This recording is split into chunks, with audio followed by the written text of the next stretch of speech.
And now I give the floor to the distinguished representative for Sri Lanka. Mr. President, it was the great Mahatma who told us that an eye for an eye only ends up making the whole world blind. Is that what we seek to achieve, distinguished delegates? He didn't stop there. He asked us the question, what difference does it make to the dead, the injured, the orphans, and the homeless, whether the mad destruction is wrought under the name of totalitarianism or the holy name of liberty or democracy? That's the question he asked. Mr. President, liberty and democracy, the Mahatma says, becomes unholy when our hands are dyed red with innocent blood. In the context of today, that's perhaps very easy to understand. Mr. President, victory attained by violence is tantamount to a defeat, for it is momentary. The weak, they say, can never forgive. Forgiveness is the attribute of the strong. Sri Lanka therefore offers these words of gentle persuasion to our fellow beings who are at war, a war that neither will win, but will surely leave a loser, and that is humanity. Is that the legacy, I ask, we desire to leave our future generations? Is this the agenda we intend to prosecute for peace? Do we really believe we can achieve the SDGs in such a hostile environment? Mr. President, it was only in the latter half of last September, that our leaders met in this august assembly, in this very hall, to lay the foundation for a better world. We deliberated upon what remedial measures should be taken, as the euphemism suggested, to get back into the game that did not look promising at halftime. We comforted ourselves in the thought that many games are won in the second half. Dreams, isn't it? It was only on that optimistic note that we resolved to take upon the challenge of working towards those lofty goals. We discussed the vital role of financing for development. We discussed the climate catastrophe confronting the planet. We adopted 3 declarations on the main topics on health concerning our countries. Our ministers adopted the scope and elements of what would be the summit of the future. However, the supreme irony is that in contrast, we are compelled to witness death and destruction. Violent attacks on civilians, kidnappings and hostage-taking, and retaliatory measures on civilian life and property, and the threat of a wider conflict.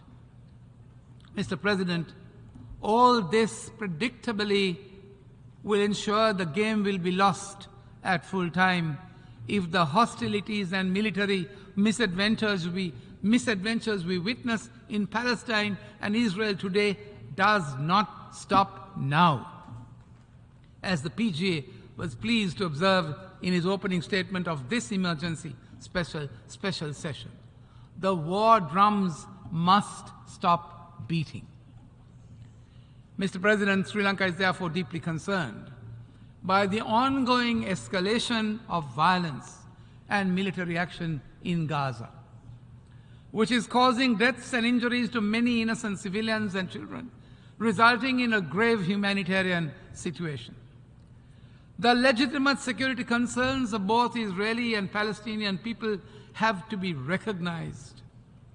We observe that indiscriminate actions that cause civilian casualties will only make the realization of an enduring peace a distant reality.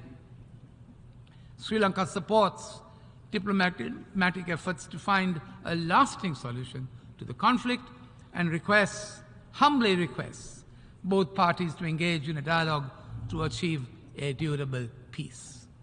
Mr. President, since the adoption of the resolution entitled Protection of Civilians and Upholding Legal and Humanitarian Obligations last Friday by this Assembly, the situation in Gaza has worsened manifold. Death and destruction continue unabated. According to UNRWA, over 1 million people have been displaced. The UNICEF has reported that out of the total dead, 3,450 are children, innocent children. The United Nations last Sunday held a memorial for 59 UNRWA staff killed in Gaza.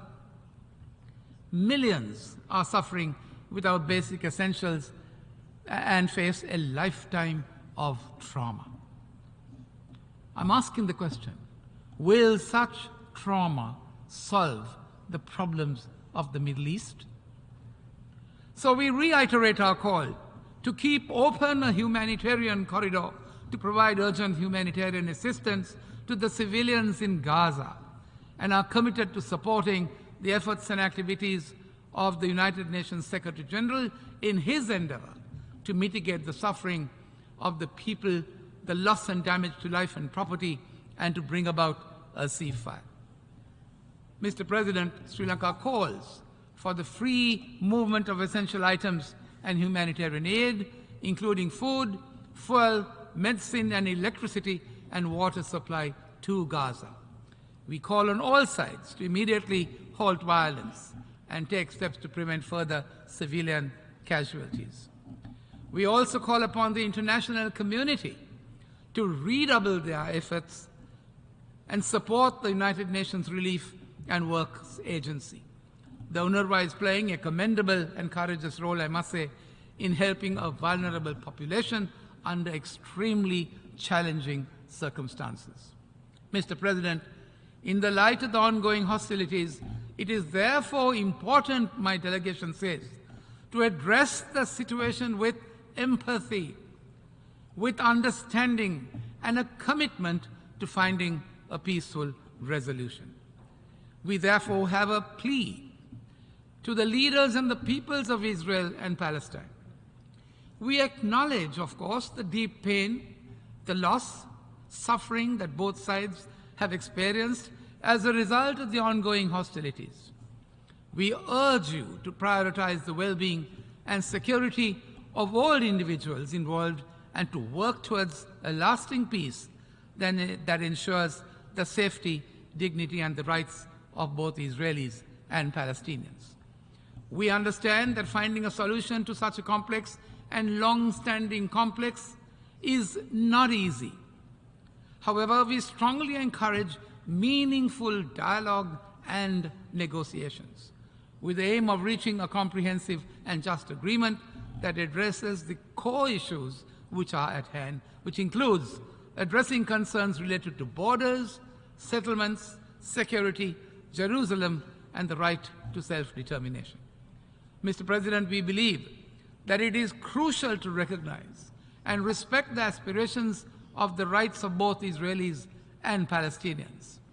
Mutual understanding, empathy, and compromise will surely build the essential trust in creating a conducive environment for peaceful coexistence.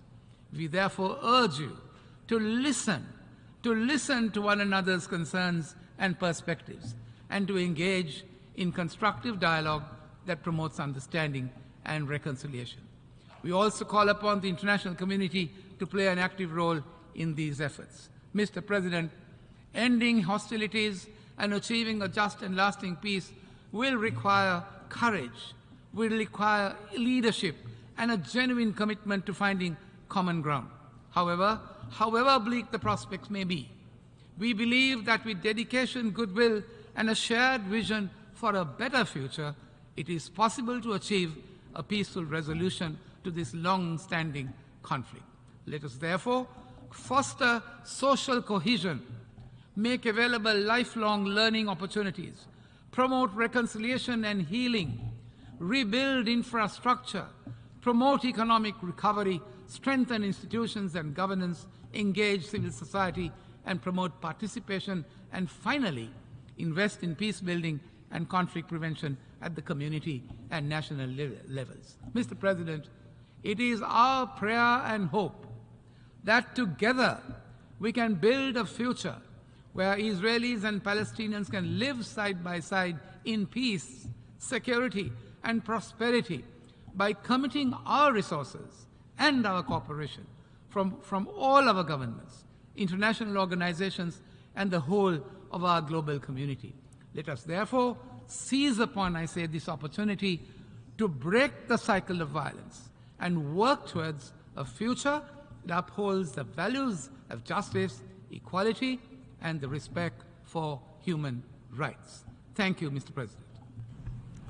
I thank the distinguished representative of Sri Lanka.